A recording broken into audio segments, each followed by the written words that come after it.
the Enforcer. I believe they're called enforcers, Gordon. I sell women's shoes. And the Stallion. Stallion, baby! I am not what you would call a handsome man. I'll kick you in the nuts and you'll smile at me and like it. Oh, nice!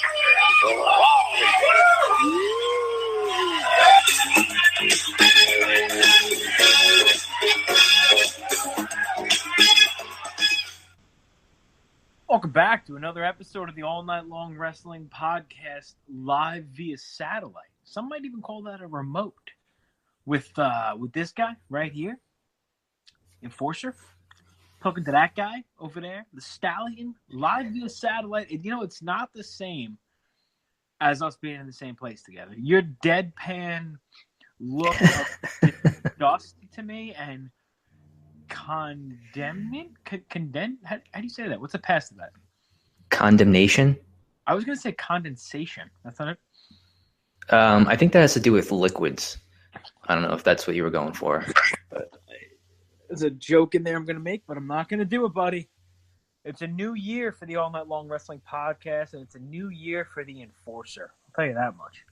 Okay. So we have, listen, year's coming to an end. We, Thank God. 17, what? I'm sorry. What did you say, buddy? What happened? I didn't say anything. Go ahead. I'm sorry. I didn't mean to interrupt. No. It sounds like you said thank God. Somebody said it. I may not have been me. I'm not sure. Might have actually been God himself at this point. I don't even know. So, yeah, listen, 2017's coming to an end. Football sucks. Fantasy football sucks. Wrestling's mediocre. Music sucks. And movies suck. Did I cover it? Yeah, I can see our listeners growing as you went through all those. So.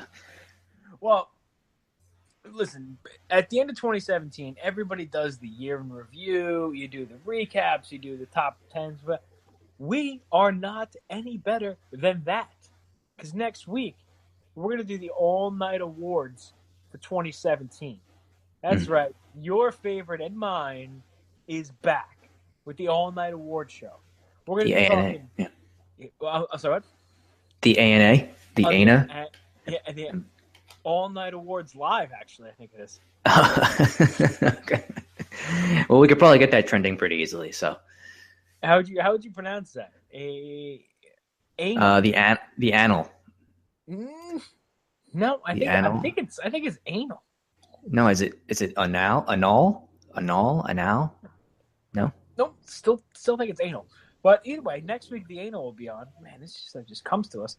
Oh boy, that just keeps jokes are flowing. So we're talking next. Well, maybe not next week. Early next week, a couple days from now. Today's we're looking at Friday the 29th. Merry Christmas, buddy. Belated Merry Christmas to you. The same to you. I want to let you know. I know we're not doing gifts. I got you something. That's inappropriate. That's inappropriate. That's a shoot. Nope, that's a shoot. I actually picked something up the other day. It was completely by accident. I didn't go out looking to get this. It just fell into my lap, and I thought right now is as good a time as any. So I'd like to get to you in the coming days. Oh, I appreciate that. That's very kind of you. That's you didn't have to do that. I feel like a piece of garbage. But thank you. No, it's okay. Since I bought this house, I actually have nothing but money. So what I like to do is just spend it in the most fruitful ways possible. So, man, spend. Yeah, as we're saying, next week we've got the anal show coming up. That's oh boy. That'll get us trending, right? Yeah. All Night Awards 2017. Look, I would say probably Sunday or Monday. We're not sure. We're going to workshop that. But it seems like we're not the only media mogul coming out with 2017 lists. Hot off the presses, as of 3 hours ago, Sports Illustrated has given their top 10 wrestlers of 2017. Now, I am privy to this information. The Stallion is not privy to this information. So what I want to do is I want what I call the hot take, right? Yeah, hot take. Shoot comments. That's what you're looking for, right? I want you to shoot hot take comments on what I'm about to. You already know who number one is. I told you that. Number one is Kenny Omega. I know you're not a big fan of Omega, but at least he's done things in this year to earn him number one. Wait till I get to the rest of this list, and then you'll. All right, right off the top, there's a notable omissions. I want one-word answers to each of these notable omissions. Okay. Okay. First omission, Finn Balor. Understandable. Nakamura. Justified. Naito. Oh man, Naito. No Naito, huh? That is. I would say that's strange. That would be the word I would use for that. Strange. Okay, just it gets better. Christopher Daniels. Fair. Okay. Hiroshi Tanahashi. That's acceptable. I can accept that. Brock Lesnar. Again, I can accept that. Acceptable due to his limited schedule. Sorry, that's not a one-word answer, but I'm just giving you the. No, the I'll go with that. And the last notable omission after all those names is Trevor Lee.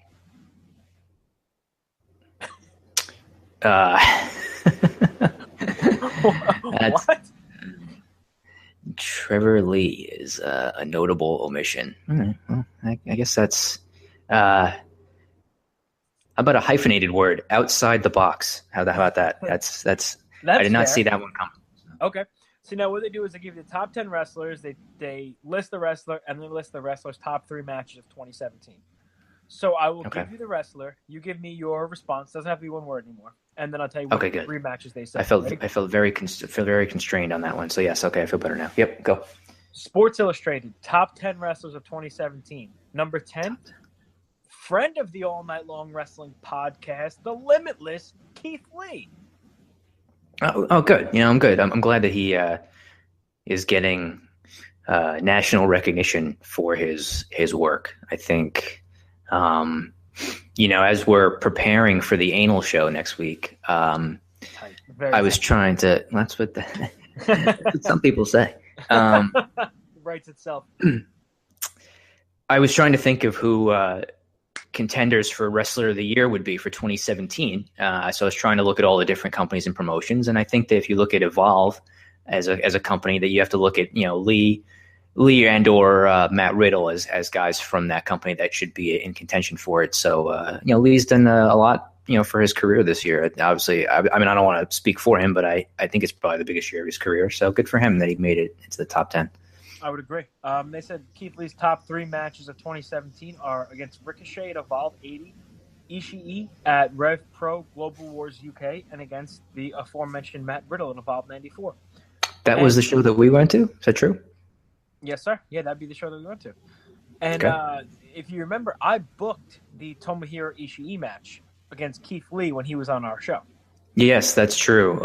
Listeners of our show may remember the Keith Lee interview where you brought that up. So it's still available, I believe, out there on the internet somewhere if anybody wants to go check that out. I'm actually going to repost it because I feel like that interview still holds up today. And The first comment said, Keith Lee is a modern-day mix of Samoa Joe and Bam Bam Bigelow. What an interesting combination. There you go. Good. Okay. Number 9, Sports Illustrated, top 10. Dashing Cody Rhodes. Does it say dashing in the? No, I do that. Okay. All right. I guess you could say he's probably, again, like if you're going through different companies and you look at Ring of Honor as a company and you had to pick somebody from there who would be nominated for Wrestler of the Year. Even though we've talked about before that Cody doesn't always have the best quality matches on the cards that he's on, he's probably been the biggest story in Ring of Honor this year. As for him signing there permanently and then winning the world title in the summer. So, and we've met Cody Rhodes at a Ring of Honor show earlier this year, and he seems like a stand-up dude. So he's doing a lot of different things on the indie scene since he left WWE. Yeah, he's a stand-up dude, and God, the best dressed guy in the business. I'll tell you that much. And Sports Illustrated says Cody Rhodes' top 3 match of 2017 were against Christopher Daniels, best of the world, versus Okada at the G1 Special in the USA, and then against Minoru Suzuki at Death Before Dishonor. No, I'm throwing a flag. That match sucked. Yeah, that one. That's a little bit of a weird selection from them. But Well, listen, if you think that's weird, we're only going to get weird here, pal. okay, all right, let's get weird. Number 8, Matt Riddle. Matt Riddle. Okay, I think I can understand including him on the list. He was, oh man, I get things mixed up. The WWN champion title holder, I believe. So he definitely warrants inclusion on the list. I personally probably would have Lee ahead of him if I was ranking things, but I don't have an issue with him. Sorry to cut you off, because Keith Lee was at the finals of Bola this year too, I believe. Okay. Yeah. So, I mean, I don't have any issues with Riddle being on the list, but I probably would also have Lee ahead of him. Yep, I'm with you. I agree. Matt Riddle's top 3 matches against Walter in the Progress August show in New York, against Zack Sabre Jr. at Revolution Pro Uprising, and then against Keith Lee at Evolve 94. All right, now is where we get into some bullshit, Joe. Okay. Oh, boy. Number 7, Kevin Owens. Kevin Owens. Okay. I don't know. I don't know if I would have him in the top 10 this year, but I guess if you go around the different companies and you look at WWE and you were trying to pick out the top wrestlers from WWE this year, he'd probably be in the top 5 as far as singles wrestlers, right? I don't know if I could find 5 better guys than him. But I wouldn't have put him on my top 10 list, most likely, if I was, on my personal top 10. Well, Sports Illustrated says for the top 10 list, the format was based on a combination of work rate, drawing ability, and overall impact on the business. So take that for what it's worth. Not for nothing, They have the worst script running on this bullshit site I've ever seen. There's 37 pop-ups. There's a John Cena interview playing on the fucking right side. Sorry, I'm just getting... I can't even... I got an automatically playing John Cena interview. I got a DiGiorno's pizza commercial. It's like I'm running on CompuServe. This thing sucks. And I'm putting them over left and right for this. All right, top 3 match of 2017 for Kevin Owens against Roman Reigns at the Rumble versus AJ Styles at SummerSlam, and then versus AJ Styles and Chris Jericho at SmackDown Live. I think those are fair matches. Yeah. Number 6, Okada. All right. I guess I would have expected him to be a little higher. But you in as far as New Japan goes, same situation with those guys, right? It's the Omega, the Okada. I know you said Naito was not included on the list, but those are the guys you would think of. And I think he held the title for the entire year, right? He had the title he's had it since 2016. So he was champion of New Japan for the entire 2017. So him being on the list is not a problem, but I'd probably have him a little higher. If your 3 categories are work rate, drawing power, and impact on the business, I don't see how you don't have Okada number 1, considering what he did this year. That's just me, maybe a little bit of a homer pick. Top 3 matches are against Kenny Omega at Wrestle Kingdom 11, against Tiger Mask W at the 45th anniversary show, and against Katsuyori Shibata at Sakura Genesis. So, disagree with the placement. Number 5, Braun Strowman.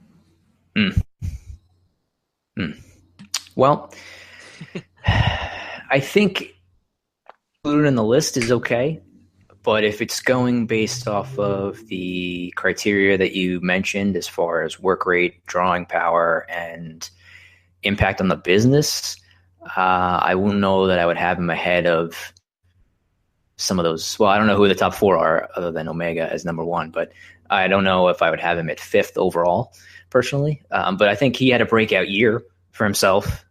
And he had a lot of good matches for what he is, his size and the monster type gimmick that he does. So, it's inclusion, but not at number 5. No, me neither. His top 3 matches are against Roman Reigns at Payback, versus Brock Lesnar, Roman Reigns, and Samoa Joe at SummerSlam, and versus the Big Show. Okay. In the cage match. Number 4, John Cena. Oh, okay. Yeah. See, with that one now, I don't think you can have him on if you're not going to have